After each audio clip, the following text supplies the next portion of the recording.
Rubén, buenas tardes. Hola Julio, ¿qué tal? Buena tarde. Gracias, Rubén. Pues listos para esta plática. Dijimos un poco plática, debate, pero es plática acerca de lo que en principio quieres decir respecto a la reforma judicial, lo que viven y lo que experimentan los jueces en lo general. Y te comenté, para que la audiencia lo sepa, pues que obviamente escucharíamos ese relato o esa lo que tú deseas decir con algunas preguntas que pueden ser críticas respecto a tu propio planteamiento. Así es que adelante, Rubén, por favor. Claro, sin ningún problema. Mira Julio, la cuestión de las personas juzgadoras del Poder Judicial de la Federación, pues la verdad es extraordinariamente, diametralmente opuesta a lo que se afirma en los argumentos con los cuales se pretende sustentar o con los cuales se trata de justificar la reforma judicial. Evidentemente hay muchas cuestiones perfectibles dentro del Poder Judicial y dentro de cualquier institución. Lo que consideramos que no es válido es que se fomente esta reforma con base en cuestiones despegadas de la realidad. Se afirma cualquier actor político desde cualquier lugar, con una ligereza, por ejemplo, que los jueces somos designados como tales, porque tenemos padrinos, porque la designación fue producto de la corrupción, por cosas de este tipo, nada más alejado que de la realidad. O sea, Rubén, ¿me dices que no hay corrupción en el Poder Judicial? No. Estamos en este momento estamos hablando del punto de la designación, cómo nos designan nosotros. Uh-huh. ¿Sí? Por supuesto que es incuestionable que habrá corrupción en todas las instituciones, pero tampoco en el Poder Judicial es del nivel del que se maneja. Te comento, por ejemplo, para terminar el punto de la designación de nosotros, que también es algo que se tergiversa de manera desbordada, impresionante, burda. Y te hablaré de mi ejemplo personal. Yo soy de San Luis Potosí, hijo de padres normalistas, no tengo ningún titular pariente antes de mi designación. Participé varias veces en concursos para poder acceder al cargo. Entré al Poder Judicial cuando tenía 20 años de edad, desde el puesto de oficial judicial. Tuve la posibilidad de ser actuario judicial, pero para esto buscar las oportunidades en otras entidades federativas.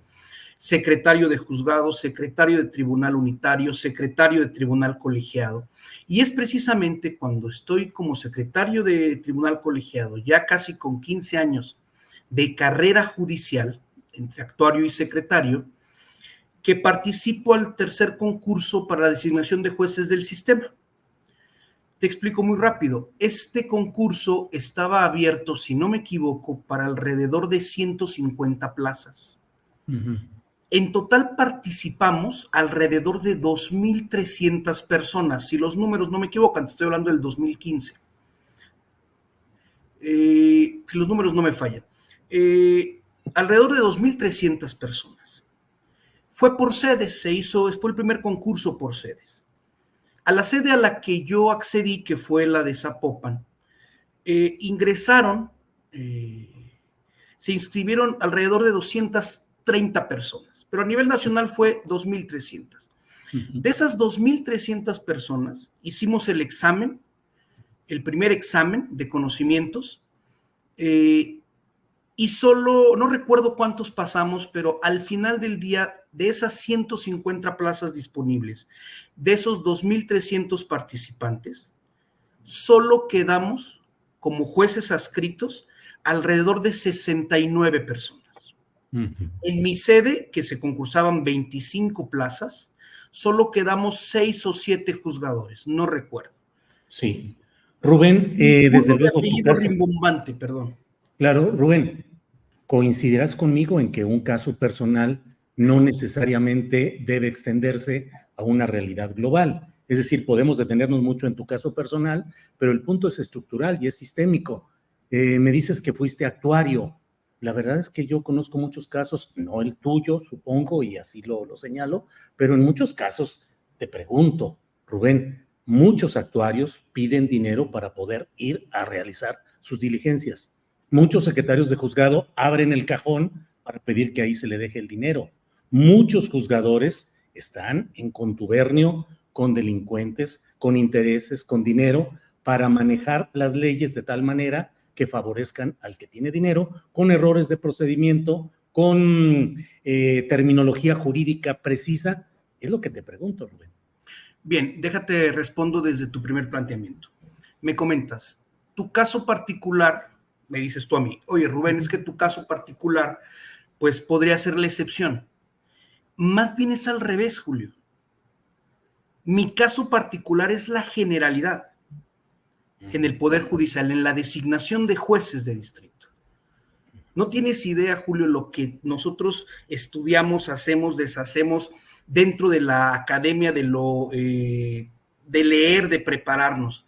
Entonces, mi caso no es la excepción, es al contrario. Mi caso es la generalidad. ¿Habrá excepciones? Pues seguramente sí, Pero tú lo son dices esas como excepciones. excepción. ¿Perdón? ¿La corrupción es excepción? No, espérame, estamos hablando del punto de... Hiciste varias preguntas ahorita que me... Sí, actuario, secretario de juzgado, juez, Sí, pero magistrado, ministro. la primera fue que si mi caso era la excepción y que por eso no habría designaciones ¿Está bien? malas. Entonces, Sí. respondí esa pregunta. Mi caso realmente no es la excepción, mi caso es la responsabilidad. Bien. Dices tú, actuarios, secretarios. Aquí hay un tema que es bien importante de delimitar y también se ha jugado con ello. ¿Cuál es el contacto de la mayoría de la sociedad que tiene con el Poder Judicial? El fuero común, no se echa la culpa al fuero común. No, no, ¿sí? te hablo del fuero Pero federal también, ¿eh? el fuero federal, yo fui actuario, conozco a los actuarios. Normalmente los actuarios en el fuero federal, sus dinámicas de trabajo, ¿sí? No necesitan ser impulsadas por los particulares. ¿Por qué no necesitarían? Porque normalmente, para que te des una idea, esto que tú dices que abre el cajón el actuario, ¿sí? O que lo Es recibe muy en la común. mano. Vámonos por partes. Dijiste actuario, secretario, jueces. Al actuario. Yo hice mi servicio social, no servicio social, hice una especie de Pero prácticas. Rubén, no nos vayamos a tu caso Sí, te personal, porque no comento. se trata de Bien, eso. Se trata de bien, lo sistemático, de lo estructural. bien. Hay una gran corrupción en actuarios y en el personal del Poder Judicial Federal y de los No, poderes perdón. judiciales En el estatales. Poder Judicial de la Federación no es así. Caray, pues es Si impresionante tú que en vas, un mar si de tú corrupción que dices, hay, el Poder Judicial no lo sea. dime, Julio, dejemos de magnificar de esta manera. Dime los casos en concreto. Los actuarios que tú dices que abren el cajón o los secretarios son aquellos que necesitan ir a realizar un emplazamiento generalmente para un ejecutivo mercantil. Sí, sí, sí. ¿Sí? No Bueno, solo eso.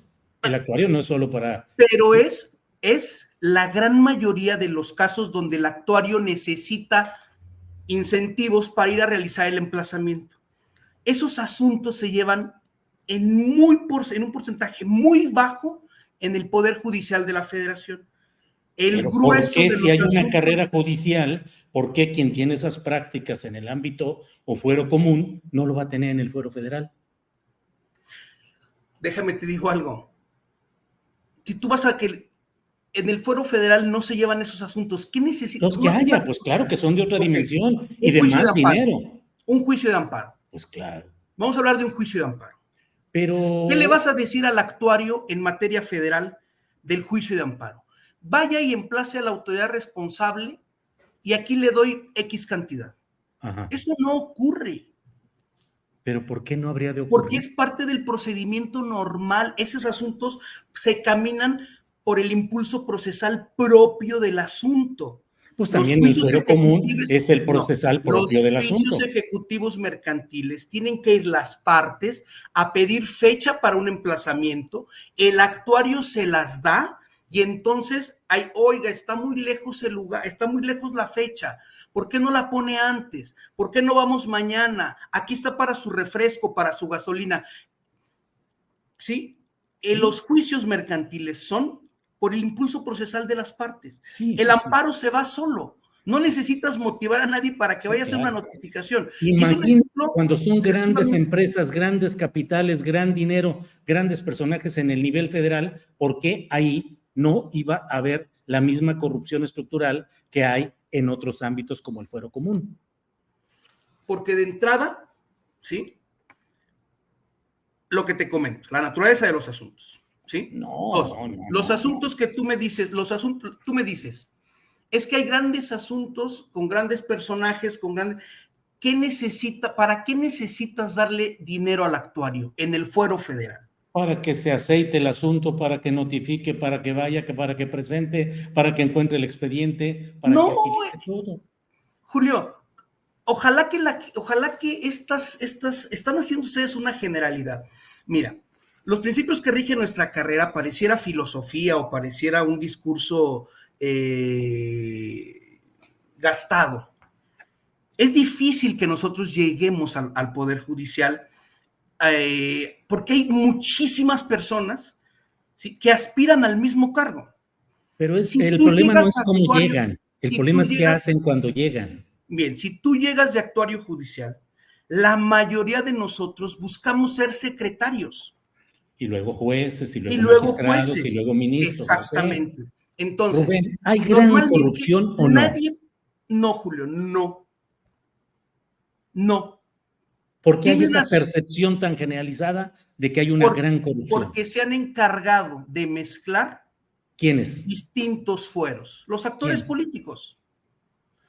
O sea, tú me dices el fuero común, que es el que está en las entidades federativas, en el fuero común, ese puede haber incentivos. De los asuntos que tienen contacto con dos partes. Tú dices, ¿por qué resuelven? Los asuntos familiares se resuelven en el fuero común. Ahí gana alguien, pierde alguien. Sí. Cuando no hay ese contacto, mercantiles, el grueso son en el fuero común. Sí, pero tú te vas solo con el mercantil como un ejemplo, y desde luego que en cualquier tema, un interés económico puede corromper a un juez, sin necesidad de que haya dos partes. Solo el interesado puede ir a hablar y hacer que el juez, el magistrado o el ministro actúen de manera corrupta. Perdón, estás equivocado, Julio. ¿Pero en qué? ¿Puede o no puede? Sí puede, claro, cualquiera puede. Y entonces, en este mar de corrupción en el que vivimos, los magistrados y los ministros son una excepción alba, impoluta. Yo te voy a hablar de los que somos de carrera judicial. ¿Sí? ¿Qué porcentaje de los magistrados y ministros son de carrera judicial? No confundamos, ministros son... Saquemos a los ministros un poco. Jueces y magistrados. ¿Qué porcentaje en este momento? Arriba del 95-98%, porque desde 1996 se concursan las plazas. Habrá alguno que otro que fue designado antes de la reforma constitucional del presidente Zedillo, que eran designados, si no me equivoco, directamente por los ministros. En este momento, más del 95-98% somos producto de la carrera judicial y de los exámenes. ¿Tú piensas, Julio, que por cualquiera de nosotros que hemos batallado, sufrido, hemos salido de nuestros lugares, sacrificado nuestras familias, vamos a llegar a un puesto para ver si ganamos más dinero? ¿Más del que nos corresponde por nuestro haber? Sí. Julio, a nosotros nos puede denunciar cualquier persona en cualquier momento y las investigaciones están encima de nosotros. ¿Y quién lo va a juzgar? El Consejo de la Judicatura. ¿Integrado por? 2 personas designadas por el Senado, una persona, en este momento te voy a dar los nombres. ¿Presidida por Norma Piña? De acuerdo, pero ella no, pero es por votación ahí. Ajá. Las decisiones se toman por votación. O sea, los mismos jueces juzgan a los jueces. No necesariamente, porque entiendo que, por ejemplo, el consejero Batis, designado por el presidente, no es un juez. Sí, son 2 nombramientos del Ejecutivo. Uno del Ejecutivo, 2 del Senado. Pero finalmente el Consejo de la Judicatura es un órgano del Poder Judicial que juzga a los miembros del propio Poder Judicial. Hay infinidad de jueces destituidos, no solo por casos de corrupción, también por casos de acoso laboral, entre otros. Pero creo que es un porcentaje pequeño, Rubén, y que en muchas ocasiones lo que se hace es cambiarlos de jurisdicción o de ámbito de la sede. No, perdón, te cambian de jurisdicción cuando tienen un procedimiento en tu contra y le denominan para facilitar la investigación. Uh-huh. ¿No crees que es como, voy a permitirme este comentario, obviamente no tiene mayor trasfondo, no es como lo que se decía con los curas, ¿no? Que traían un desorden en sus parroquias, no sé, y los cambiaban y no pasaba nada, no, acá te cambian, ¿sí? Pero porque traes un procedimiento. Y dicen, ¿sabes qué? Te vamos a cambiar a X lado para facilitar la investigación. Bien. Entonces, esto que ha Rubén, pasado... es que usaste el tema de la iglesia y te diría, la iglesia tiene muy buenos principios, y hacen carrera, y van a Roma, y estudian filosofía, y tienen principios nobles, por eso no y sin embargo están caracterizados de la pedofilia y de una serie de abusos, y habrá casos excepcionales que pueden decir, yo fui cura de pueblo, yo estuve en una parroquia muy, muy pobre, pero eso no quiere decir que eso limpie todo lo que se conoce de la Iglesia Católica. Julio, ¿cuál ha sido tu contacto con el Poder Judicial de la Federación? No, ninguno. ¿Algún amparo has promovido? Nunca, absolutamente. Nunca. Pregunta, hagamos unas encuestas, Julio, realmente. Salgamos a la calle y decirle, de verdad, y te digo porque es bien fácil decir es que son corruptos y hay corrupción. Claro que todo poder es falible, pues ¿sí? Ahí está la reforma eléctrica. No solo falible, corruptible. Corruptible, por eso, dentro de la falibilidad está todo lo que lo haga no pero funcionar. Falible es nomás fallar. La corrupción. Cualquiera puede fallar. Pero aquí ahí está la reforma eléctrica, ¿sí? Sobornos, cochupos, todo lo que pasó. Bien. Salgamos a la calle, preguntemos a la sociedad cuál ha sido realmente su contacto con el Poder Judicial de la Federación. ¿Sí? No es los asuntos de divorcios, asuntos mercantiles, los robos a casa, habitación, esos no los juzgamos nosotros en el Poder Judicial de la Federación. Los homicidios del vecino con la vecina no los juzga el Poder Judicial de la Federación. Entonces, lo dejaron libre. Nosotros nos corresponde en materia penal, ¿sí? Los delitos de delincuencia organizada, armas, drogas, todo lo que tiene que ver con delitos federales. Bien. Si tú, por ejemplo, tienes un problema, Julio, oye, ¿sabes qué? No me atienden en el seguro, en el IMSS. Tú presentas un amparo, no necesitas ir a darle dinero al actuario para que notifique lo que tenga que notificar y entonces se requiere al IMSS para decir, oye, ¿qué es lo que está pasando aquí? Y establecer si el actuar del IMSS es constitucional o te están violando derechos humanos. Si te están violando derechos humanos por falta de atención, sí, entonces el juez va a concederte el amparo. Eso es lo que el Poder Judicial hace dentro de las pocas cosas. ¿Sí? Rubén, pues, sí. Rubén, muchas gracias por esta oportunidad de platicar. Creo que podemos hacer alguna segunda platicada, un poquito que haya algún otro tema que nos concite, y por esta ocasión te agradezco la amabilidad, la franqueza, la decisión de que podamos platicar de estos temas. Muchas gracias. Ojalá, Julio, que nos den la posibilidad realmente, ¿sí?, de los espacios como tú, Rafael Barajas, que de repente hay unas afirmaciones tan extraordinarias de corrupción. Vamos a ver dónde surgen sus argumentos. Claro. Y ojalá que la presidenta de la República, el presidente actual que se negó hoy a hablar con la ministra, hable con jueces y magistrados y pongamos la realidad sobre la mesa, no con base en mentiras, en realidades, datos duros, Julio.